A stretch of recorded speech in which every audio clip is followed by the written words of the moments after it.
I feel weird, like something happened to somebody. How you doing? How long did they bring you down for? Got in last night. Yeah. Gonna stick around through today and a little bit of this evening, and then head back later tonight. Yeah. So just 24 hours. 24-hour jaunt? Yeah, just a quick jaunt.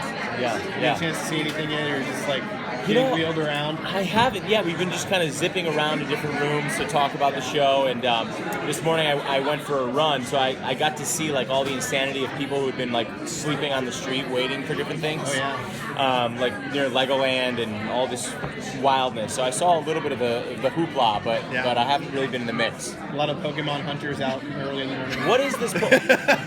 What is this?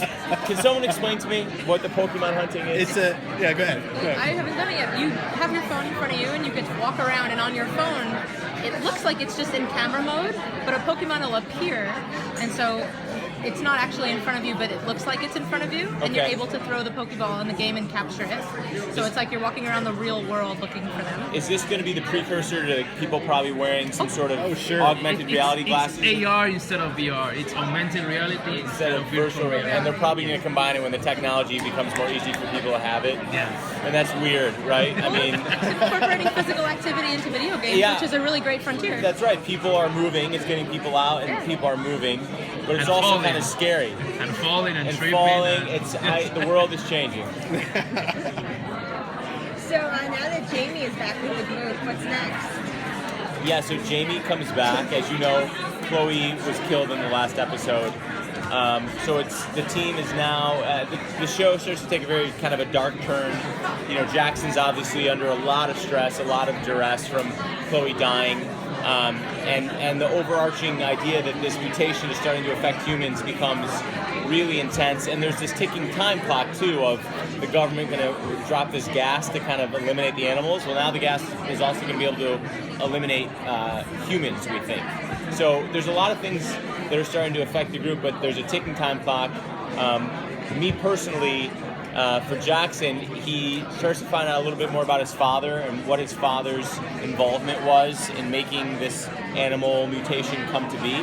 So we'll start to learn a little bit more about Robert Oz, which brings out some great colors in the show. Any more changes for Jackson? Because the crime was the changes will continue to happen. He's obviously going through something big, and that's also a big deal for the team to try and stop what's happening to him from happening, because it's they're racing against time. Yeah. Do you know the ultimate end game of the showrunners? So what they're aiming for? To keep the show going. That's the end game, is to keep the show on the air. But instead no, from a story standpoint, I've seen up until, because we're done shooting, we finished shooting a week ago, I've seen up until the finale of this year, and I will say that it's another cliffhanger. It opens up huge doors for the third season. It really, we burned through so much story this year. There's so many things happening in every episode that I think they felt, in order for this show to keep the interest of an audience, we really got to open it up more. And so, without saying too much, the last episode opens the door for a great season 3. Yeah.